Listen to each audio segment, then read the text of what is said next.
Hello, hello. It's Mark Attwood here, the Mark Attwood Show Adventures in the Cosmic Suit. Saturday, 20th of July, 1818. Is that a magic number? I'm sure it is. When I see numbers like that accidentally, I go and look them up because they usually mean the universe is communicating with you in some way.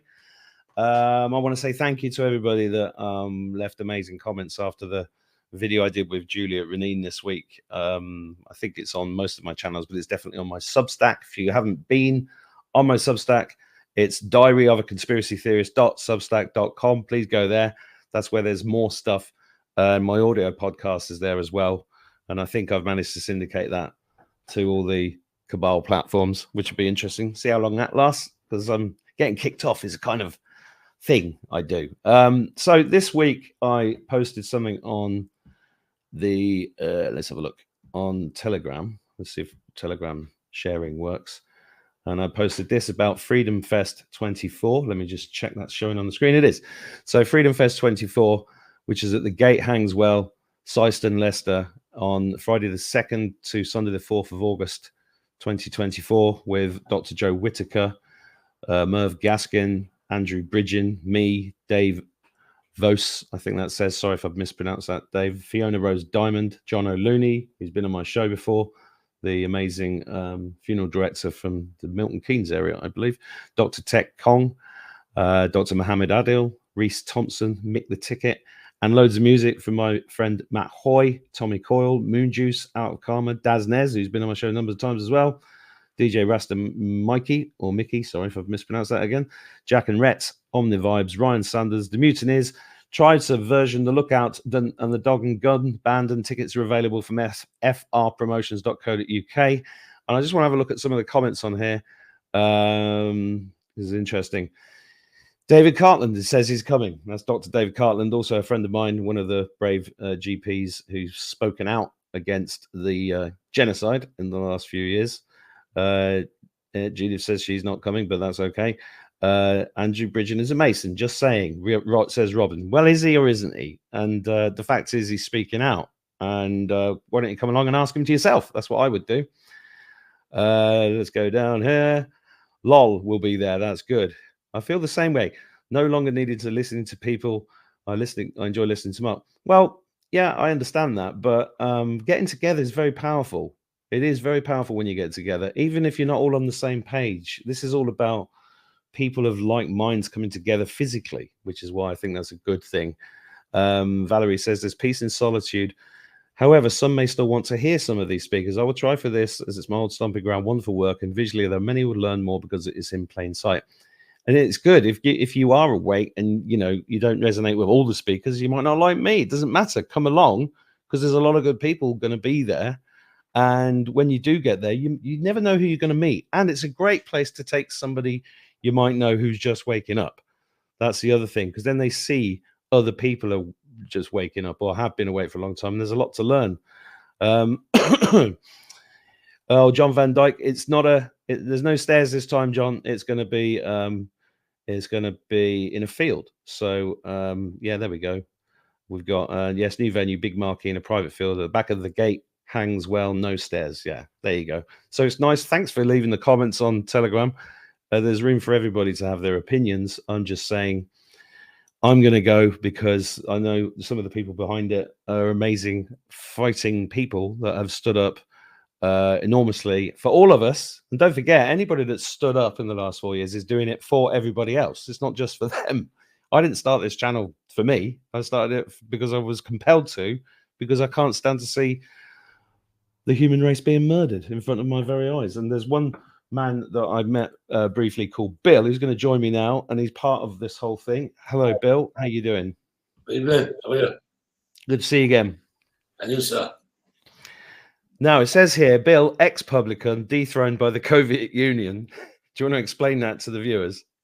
Well, at the start of the madness, I had a pub, very successful pub, but unfortunately, the owners bottled it. They supported me at first, and they were quite pleased that when I was once featured on Will's GB News, I said, come down the Dog and Gun, where we are. But then they just bottled it, and I lost my job.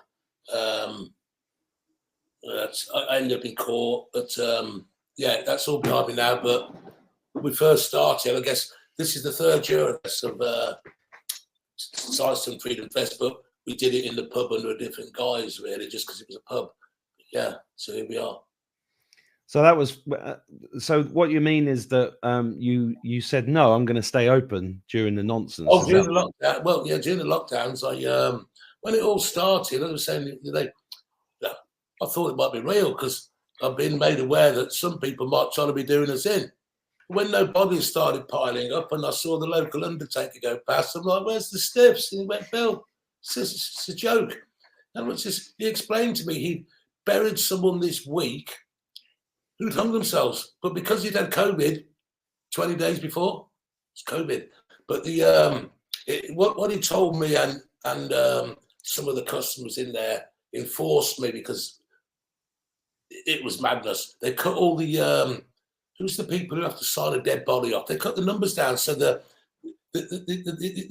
undertaker was getting a call from the doctor. Instead of the doctor coming down and seeing he was dead, well, is he dead? Well, he's been in the fridge for 5 days. You know, it was chaos. But I did stay open, and I used to let my customers go to Tesco's or whatever and bring their beer in. So when the police did come, I said, no, they've got receipts. That infuriated me again. You see, I couldn't be open, even with plastic screens, but I could queue 20 deep in Tesco's, you know.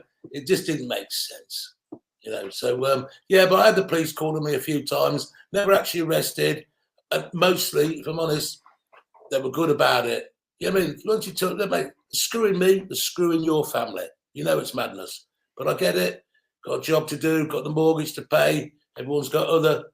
But how people were prepared to fall for it that fast was beyond me. But hey, what do I know? Well, you stood up, and for me, that makes you one of the heroes of Great Britain. Which, well, I found myself. I went to a protest, and I couldn't believe I was going to one. It was one of the first ones at Trafalgar Square. But I was going to tell my missus, it was the best day of my life. I actually felt I was doing something. You know, it was. And then to be with people.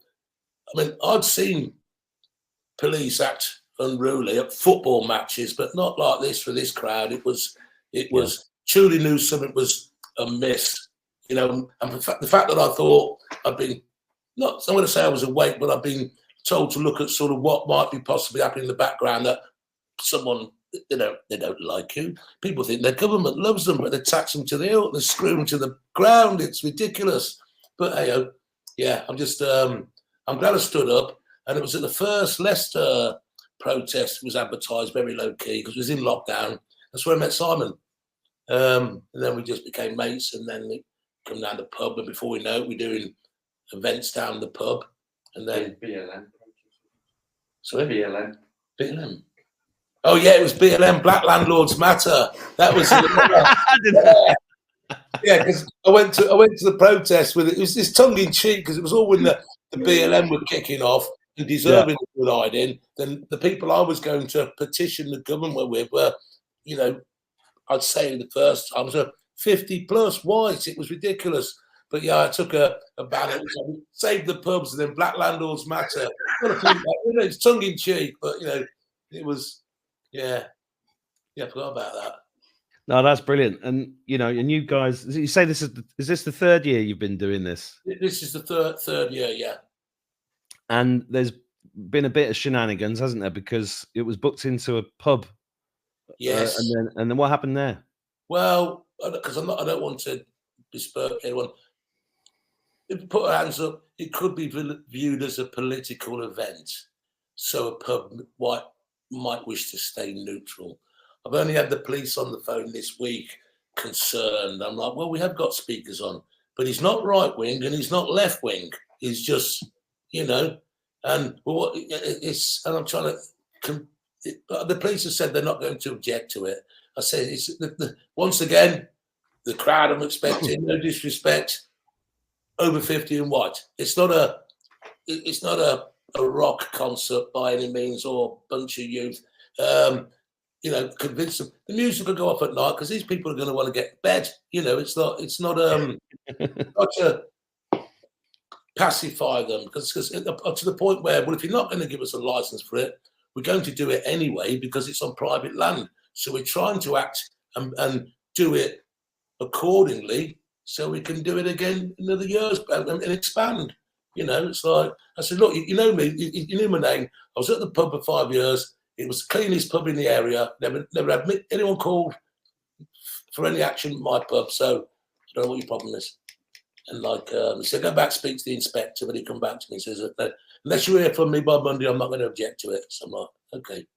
Because, well, you know, it wasn't, but we will do it without a license. No one's just, no, it's private land. Well, you know, you're charging to get in. Well, we're charging very cheaply to pay for the infrastructure.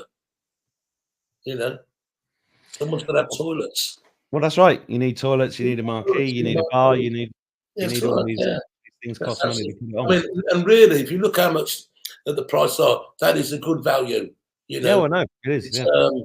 Compared to some other festivals that are just starting up, charging hundreds of pounds. But well, just got to, as I put it to Simon, aim to break even, and if you can get all them good people together and have a good time, you're winning. Yeah, well, that's right, and let's talk about that a bit because I first got out live after being locked down and everything in Birmingham at the Great Awakening tour, and I was on stage for about 8 hours that day, and that was like the first time people had got together. There were 600 people in the room. The energy was amazing. There were also infiltrators there and weirdness, but overall, it was brilliant. I think last time I met you, there was some weirdness as well, but that's another story. Was that in Syston? It's when I was in Syston. There was a woman who wouldn't stop talking, and I told her to stop. Yes. Yeah. Oh, was that you? Oh, yes. I remember. Yeah. No, it's right. You want to chat after, but this is my time. Well, it was because all the other people were there to listen. So I was like, "Can you take the talking outside, please?" And then something else kicked off, and I was like, "But this is normal because this is a spiritual war. It's not right at that particular time. I was there. Yeah, I was right. I traveled a long way, and it cost me a lot of money to come and do it. And this is what I try to say to people. The reason I'm bringing this up is because back then that was in 2022, and then I toured America, and then I did a couple of events in Manchester, big events, and then it was all very, very exciting at the time because it was the first time we'd been let out of prison, and it was like, oh, there's other people, I've met them, because it was a tough period. The first 2 years into it, a lot of people felt very isolated. So these live events were very, very powerful. And the reason I'm bringing this up is because it's the 3rd year of the event. And the reason I looked at the Telegram channel is because there is a fatigue with some people about coming to these events. And I'm trying to make the point that, well, no, don't be fatigued. Yes, you've got to go and have solitude. Yes, you've got to build the world that you want to have. But getting together with people is still a very important thing to do, isn't it? I agree, because like the stand in the parks had dwindled a bit. And I think everyone who was positive, for whatever reason, they took their foot off the gas. Nothing's changed. We just end under lockdown, so you don't feel threatened now, but nothing's changed. That's right. Yeah. But like you said something earlier, which I thought made sense, this is a great event to bring someone who's just awoke. Yeah. Without using but because it's just a small gathering of people, mostly on the same page, like you said, might have a few differences on some things, but that's just a great place. And we've got some good music. It's just a good vibe, Yeah. Yeah. Well, it is. Yeah. It's a party as well. It's educational. Yeah. It's like you don't have to agree with Andrew Bridgen. I've seen someone calling him a Mason. I don't care, mate. He sacrificed his job, everything, to get that message out. Clear as day. He's nothing now. He's not an MP. His wife's left him because she hasn't doing all the nice parliamentary parties. He'd give it all, so he still needs support, and I think he's great. Well, it's like Tory. He pointed it out. He was the Tory. He was the whip, chief whip. He wasn't just a backbencher, and he spoke out. And people should recognise what they've actually done to him. Why? What is that? Always shut the truth out, but it will keep the door, keep jamming open. I'm sure he's going to tell us what his plans are, and he does have a support. Unfortunately, not in his constituency, which is mind blowing, really, because I met him and I went to his constituency and we had dinner, and he did a huge amount for that constituency. I was really surprised that he got battered like he did. But this is also part of it, right? You know, I'm saying this to the people watching. You may have you'll hear loads of things about people. You'll hear that. I mean, I've been called a cabal warlock, a shill, a grifter, all of these things. It's just part of the territory. You will get attacked. There's a thing called the 77th Brigade who get paid to just slag people off all the time. But mixed in with that, there are infiltrators and there are people out there who are doing stuff. And it's crazy. But the thing is, that's what I said at the beginning, Andrew's a very approachable man. You can actually go and speak to him and make your own mind up. Look him in the eye. Same with me. Come and look me in the eye and say hello if you want to come. And that's the thing, because this is nothing to do with left or right wing. It's nothing to do with celebrity. It's nothing to do with any of that old bullshit. This is about people who've stood up and tried to do something. And to show your face at an event like this is an act of defiance against tyranny, which is what we're doing. All the events of the COVID inquiry outcome this week as well. You know, that's what I was saying to the police. You know, what's the event about? I didn't really want to, because I'm like, well, it's the community event. It's called Freedom Fest. And if we can't have a little party with your mates in a field in England, we ain't free, are we? You know? So we've got some speakers on. Well, what speakers? I went, I was like, I couldn't believe it, because I said, I've done events before. The police have never phoned me up before. But I think, I don't know, but they seem all right. I think I've assured them it's not. Look, you came to our last event. You couldn't get more sedate, could you? You know. Well, it's all very civilized, and you know, I did the Weekend Truth Festival in the Lake District a few months ago, and it was all very civilized. They all are this crowd up. Yeah, this is you know, we ain't got energy to waste on causing trouble. It's Well, I don't think it's that they're worried about. They're worried about the fact that we're talking about crazy stuff. I think Si said that to me on the phone. The police said these guys talk about. Was it? I don't know who it was, but anyway, we don't need to name names, but these guys talk about crazy stuff, and it's like I think they're at the point where they're like, well, let them get together in a field because it doesn't affect anybody, because it's the choir singing to the choir, which is why I think it's important for people watching this that can live in the UK or can come to this event from wherever, to bring those other people along who are new to it, right? Because there are, I mean, I don't know about you, Bill, but I'm seeing, you know, you look at the amount of people that are awake now compared to 4 years ago, it is definitely growing, isn't it? That's right. You are mad, but so's he. We're all mad together. But mad for the right reasons, because we can see the madness. Yeah, it was crazy, wasn't it? The Emperor's got new clothes. No one dares say it's bollocks. Excuse my language. It was shocking. And everyone just seems to have forgotten about it. I look at people and think, cowards. You don't admit you got robbed all that time. You know, like I was telling someone the other day, you know, I couldn't get to see my old dear because family members were petrified because I hadn't took this jab from a random man in a car park at the back of Sainsbury's. You know, crazy. It's totally crazy. You know, it still sounds my old dear now. And my auntie want to tell him now, I've had no jabs. And, you know, my old dear's probably on about a 6th jab. I am truly surprised he's still alive. You know, but I think I don't know, if you've been healthy anyway, I think you might be all right. If you've got an illness, might bring it on a bit more. I don't know. Well, you know, one of their oldest playbook tricks is to mix things up, so it makes plausible deniability possible. There were also a lot of heroes in the health service that were sticking salt water in and things like that. Yes. So it's a big hodgepodge of stuff. But if you look at John O'Lumi's evidence, you can see just in the Midlands in the UK that people's blood is full of these horrific. Well, before I'd met him, I'd actually spoken to the local undertaker. But one of the reasons the brewery shut me down, can you imagine? I had Dr. Tech. He organised it for people in the medical profession who didn't want to have the jab to come and talk to him how they might not. All NHS workers, but because they didn't want the jab, that all of a sudden they were demons. Can you?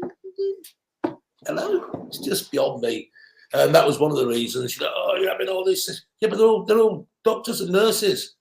You know, if they turned around and said, oh, they all think that we should euthanize all kids, would you let them in? No, it's crazy.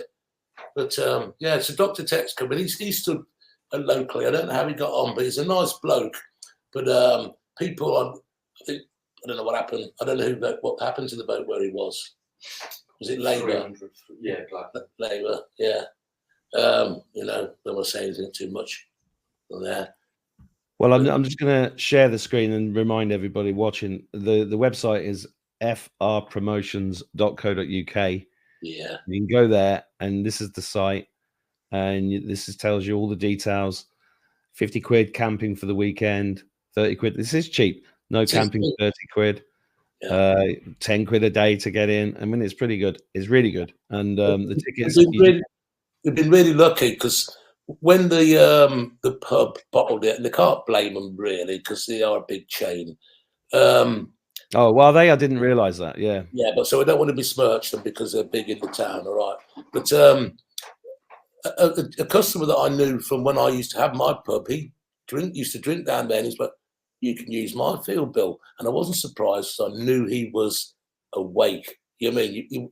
I was only saying to him today, we were at the field today, what's the luck that it's not what you know, it's who you know. And I met you during the lockdown, we got on, and here we are today. The event's going on because of you. So we're thankful, you know what I mean? It's really good. Yeah, he's really awakened up for it. Going through the pictures on there. This is from previous years, yeah. They're about 24. Yeah, there are some good bands on, but there's some good speakers. It's we're just hoping for a nice. Hope if the weather holds, it's going to be a really nice event. Well, yeah, I'm looking forward to a couple of sunny days in England. Would be nice because I'm in the west of Ireland and it was sunny today for the first time in ages. But I'm off to Ireland in 3 weeks. Oh yeah. Yeah. What when the event's on? You're going over here? No, after I'm going on the 8th to the 12th. Yeah, little holiday. See some family over in Granard, Longford. Oh, that's near me. Yeah. Yeah, half an hour away. Yeah, I tracked my family roots back down a couple of years ago. That's where my mum was from. And then since the first time I arrived there, family. You mean? Yeah, brilliant. Yeah, I love it. Well, yeah, I mean that's a story in and of itself because my nan was from Limerick, but I didn't find this out until I was in my 20s because nobody in the family would talk about it because she married an Englishman, and because she was Irish, he got cut out of his own family. And that's back in the day when it was no blacks, no Irish, no dogs outside the B&Bs and all across Britain, wasn't it? When I was created in 1964, my mother had to do one. Where from? From Ireland? Yeah. Did she? Wow. Yeah. But that's another story. It is another story. Yeah. Well, that's the funny thing, I mean, doing all this over the last 4 years, amongst the other names I get called is white supremacist, far right, English. In fact, the Irish Times called me a far right podcaster the other week, really? and I'm like, what? Far right. But all of that stuff is completely nonsensical, and that's still keeping people in their fear boxes, isn't it? Because you're far right in Ireland if you want your Ireland to stay Irish. That makes you far right.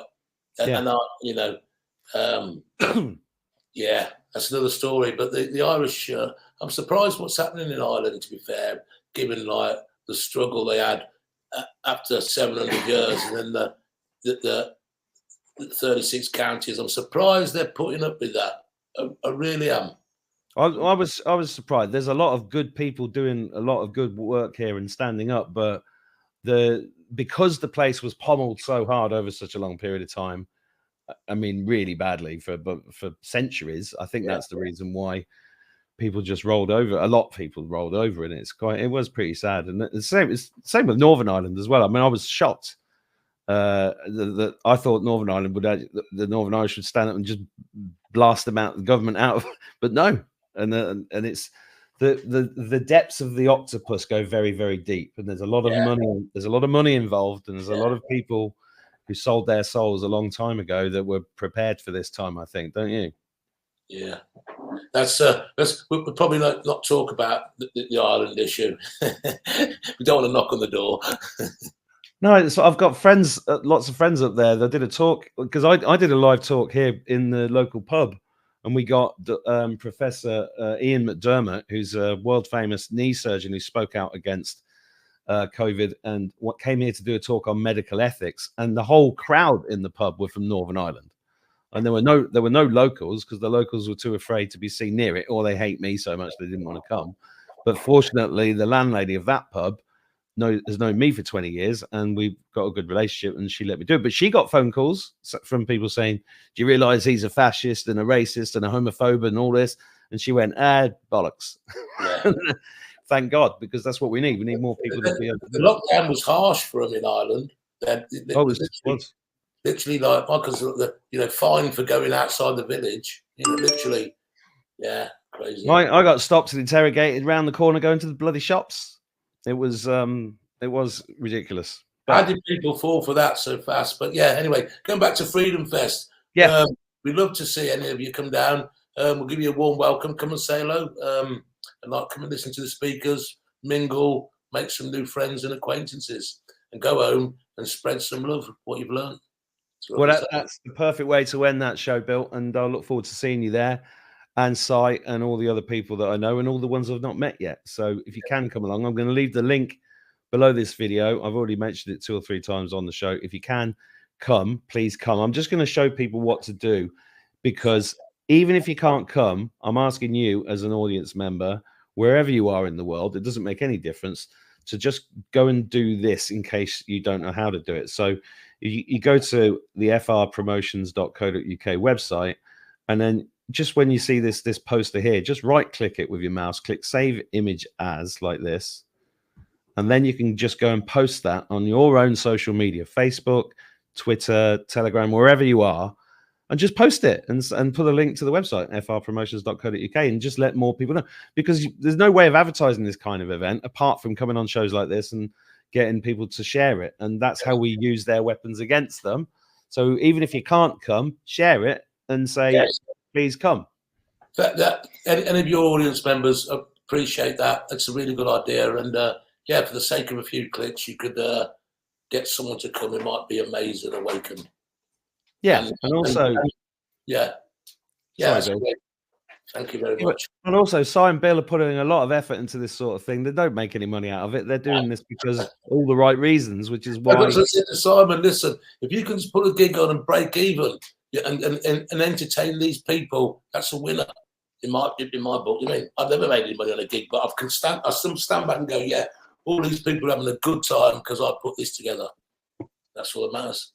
Yeah, brilliant. It is. Yeah. Raise the vibration and make new friends. Brilliant. Well, I look forward to seeing you in a few weeks. Thanks, Bill. Thanks very much, Mark. Thank you for your airspace. Thank you. No worries. And take care, everybody watching. Thanks for watching. Have a lovely weekend. See you, mate. Cheers. Bye.